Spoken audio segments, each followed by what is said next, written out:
Саламатсыздарбы, урматтуу биздин каналдын катталуучулары? Кайрадан Европа сырлары каналына кош келиңиздер. Мына өзүңүздөр көрүп тургандай, бүгүн сиздер менен башкача форматта жолугуп жатабыз.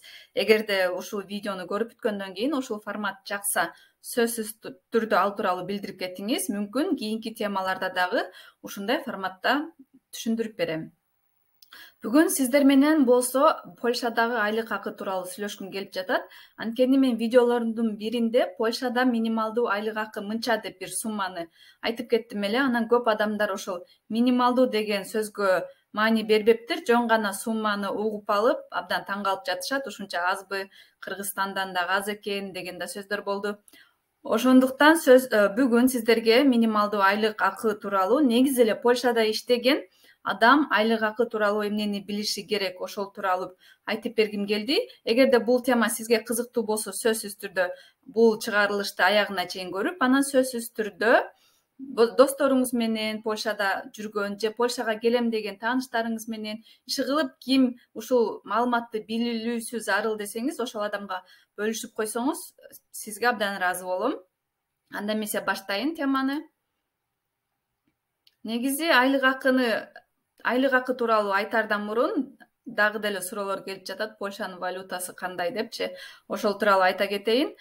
Анткени кээ бир адамдар интернеттен текшерүүдөн зеригет окшойт, анан менден сурай беришет. Макул, ошондуктан ушул бүгүн айтып коеюн. Польшанын валютасы бул польский злотый деп айтылат. Польский злотый мынакей өзүңүздөр көрүп тургандай 1 евро бул 4 злотый 77 грош. Ал эми 1 доллар болсо 4 злотый 48 грош. Эгерде кыргыз сомуна которсок, 1 злотый 19 сом 48 грош болот экен. Анан албетте ушул жерден сиздерге эскертким келет. Албетте курс ар дайым өзгөрүп турат. Ошондуктан бул чыгарылышты сиз кайсы күнү көрөсүз, мен билбейм. Ошондуктан өзүңүз көргөн күнү маалыматты тактап, курсту текшерип алсаңыз жакшы болот. Ушул анан албетте бул минималдуу айлык акы Польшада канча? Азыр ошол тууралуу сүйлөшөбүз. Польшадагы минималдуу айлык акы тууралуу сүйлөшөрдөн мурун сиздерге минималдуу айлык акы деген негизи эле эмне, ошол жөнүндө айтып берейин. Мүмкүн кээ бир адамдар билбейттир, эгер билген болсоңуз абдан жакшы. Бул минималдуу айлык акы деген ар бир мамлекет, ар бир өлкө өзү тарабынан орнотулган бир сумма. Мисалы, бул жерде мына жазылып турат. Бул мамлекет тарабынан аныкталган белгилүү бир убакытта иштеген үчүн эң төмөн төлөнгөн айлык акы. Башкача айтканда, мисалы Кыргызстанды мисал алалы. Кыргызстандын өкмөт тарабынан орнотулган минималдуу айлык акы 30 000 сом болсо, ошол кандайдыр жумуш болбосун 30 000 сомдон айлык акы аз болбошу керек. Албетте ал айлык акыдан көп болушу мүмкүн. 10% көп болобу, 50% көп болобу же 100% көп болобу, аны жумуш берип жаткан адам чечет. Бирок ошол белгиленген 30 000 сомдон айлык акы аз болбошу керек. Мына Польшада да ошондой өзүнчө бир орнотулган сумма бар. Азыр ал тууралуу айтамын. Польшада негизи бул минималдуу айлык акы тууралуу 1956 жылдан бери айтылып, ошол убакыттан бери белгиленип келет экен. Дагы бир эки термин менен сиздерди тааныштыргым келди. Анткени Польшага келип иштейсизби же Европанын башка мамлекеттерине келип иштейсизби, ушул тууралуу билип алган абдан жакшы. Бул брутто жана нетто. Брутто деп биз негизи айлык акынын жалпыланган суммасын айтабыз. Ал сумманын ичинде бул камсыздандыруу төгүмдөрү болушу мүмкүн. Ошондой эле салыктар болушу мүмкүн эмес, сөзсүз түрдө болот. Мына ошол жалпыланган сумма бул брутто деп айтылат. Ал эми нетто деген болсо, бул таза колго алынган эмгек акы. Ошондуктан ушул нерсени билүү абдан зарыл. Мисалы, көп адамдар бул нерсеге көңүл бурбай коюп, анан Кыргызстандан Польшага жумушка келип жатканда брутто деген сумманы көрүп алып сүйүнүшөт экен. Анан бул жакка келгенде кайра колуна тигенде башкача сумма колго тиет. Анан ошондо түшүнүксүздөр пайда болуп, маселелер жаралып, көп нерселерге адамдар нааразы болот экен. Ошондуктан контрактка кол коюп жатсаңыз, жумуш контрагына сөзсүз түрдө көңүл буруп коюңуз. Брутто жөнүндө сөз болуп атабы, нетто жөнүндө сөз болуп атабы. Анан албетте ар дайым эле контрактта брутто жазылат, неттону жазышпайт.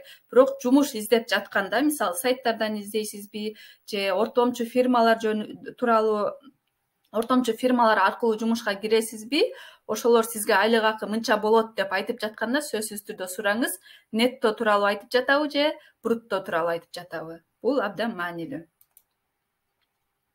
Мынакей достор, Польшанын минималдуу айлык акысына келдик. Бул негизи Польшада кийинки жылдары бат-бат эле өзгөртүп жатат, минималдуу айлык акыны көбөйтүп жатат. Бул жылы дагы 2023 жылдан баштап 1-январда жана 1-июлда айлык акы көбөйөт экен, минималдуу айлык акы. Ошондо 1-январдан баштап бул болсо 3490 злотыйды түзөт экен. Ал эми ошол злотыйды неттого алганда колго тийгени бул 2696 злотый болот. Көрдүңүзбү? Айырмасы көп. Айырмасы 1000 злотыйга жакындап калды. Бул 1000 злотый почти 20 000 сом. Анан Польшада дагы көп жумуштарда саатына төлөнөт. Ошондуктан мамлекет тарабынан саатына канча злотый төлөнүш керек, ошону дагы ар дайым айтып кетишет. Бул болсо быйылкы жылдан баштап 22 злотый 80 грош. Ал эми неттого алмаштырганда бул 19 злотый 67 грош болот экен. Сиздерге дагы жакшыраак түшүнүктүү болсун деп мен айлык акыны злотый эмес, еврого жана сомго которуп койдум. Азыр көрөлү канча болот экен. Мынакей, мен ошол эле минималдуу айлык акыны алдым. 2696 злотый бул 564 евро болот экен. Ал эми кыргыз сомуна 52156 сом. Ушул жерден дагы бир жолу эскерте кетейин, өзүңүз көргөн күнү курсту тактап, анан ошондо которуп билип алсаңыз жакшы болот. Ал эми саатына болсо 19 злотый 67 грош. Ошондо еврого 4 евро болот экен. Европанын башка мамлекеттерине иштегендер 4 евро абдан аз деп айтышы мүмкүн. Ооба, аз, бирок бул дагы бир жолу эскерте кетейин, бул минималдуу айлык акы. Ал эми сомго которгондо 380 сом. Дагы жакшыраак түшүнүктүү болсун деп, мына мен бул жерге пример кылып жазып койдум. Бир айда 22 күн 8 сааттан иштегенде, ошондо 176 саат болот экен. Ошондо 176 саатты жанагы минималдуу айлык акы менен көбөйткөндө 67438 сом менен чыгат. Бул орточо эсеп менен. Жана дагы бир жолу эскертейин, минималдуу айлык акы. Анан албетте Польшага көп кыргыздар келгенден кийин иштеп, акча таап кетейин деп келишет. Ошондуктан 8 саат иштешпейт. Көбүнчө 10 саат, 12 саат. Ага кошумча ишемби күндөрү, жекшемби күндөрү иштешет. Дагы айта кете турган нерсе, Польшада мындай мыйзам бар. Эгерде сиз ишемби күндөрү, жекшемби күндөрү, ошондой эле майрам күндөрү иштесеңиз, сиз алып жаткан айлык акы мүмкүн 50% же жумуш берип жаткан адамдан дагы көз каранды 100% кылып кошумча төлөп бериши керек. Ошондо сиз 1 саатка 20 злотый алып жатсаңыз, майрам күнү иштесеңиз, ошол 30 злотый же 40 злотый болуп төлөнүп берилиши мүмкүн. Ошондуктан ушул бардык ишемби күндөрүн, эс алуу күндөрүн, майрам күндөрүн иштегенди кошкондо айлык акы жакшы болуп чыгып калат. Башкача көп сумма болуп чыгып калат. Ушул нерсени билүү абдан зарыл. Мен ошондой эле Польшадагы сайттардын биринен 5-6 бир пример кылдым. Жумуштарга мына канча айлык акы сунушташат экенин. Бул жерде курьердин жумушу бар. Ошондой эле магазиндерде, дүкөндөрдө товар тизип көп ошондой сунуштар көп экен. Мына саатына сунуштап жатканы 22, бул жерде минималдуу сунуштап жатат 22 злотый 80 грош. Ал эми бул жерде болсо мынакей магазинде, дүкөндө 3800 злотыйдан 4200гө чейин. Бул жерде минималдуудан көбүрөөк экен. Мына брутто деп жазып коюптур.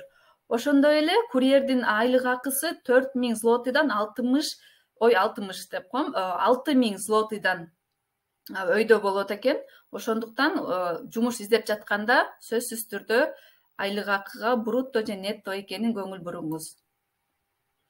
Мына дагы бир пример. Дүкөндө товар тизүү саатына 25 злоты деп жатат.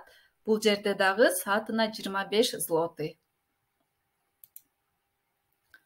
Анан албетте дагы бир жолу эскерте кетейин. Кээ бирлер жазып атат, бир сөзүңдү кечке кайталай берет экенсиң деп. Бирок кайталаганга туура келет. Анткени бир жолу айтып койгондо унутулуп калат экен же көп адамдар түшүнбөй калат экен. Ошондуктан дагы бир жолу эскертейин. Минималдуу айлык акы бул сиз 8 саат иштесеңиз жана ошол минималдуу айлык акы деп жумушка кирсеңиз ошол аз акча аласыз, аз сумма аласыз.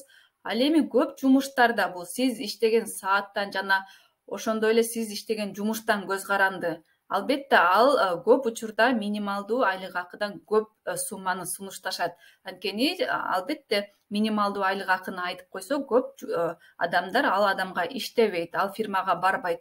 Ошондуктан көбүрөөк сумманы сунушташат. Ушул нерсени дагы эсиңизге алыңыз.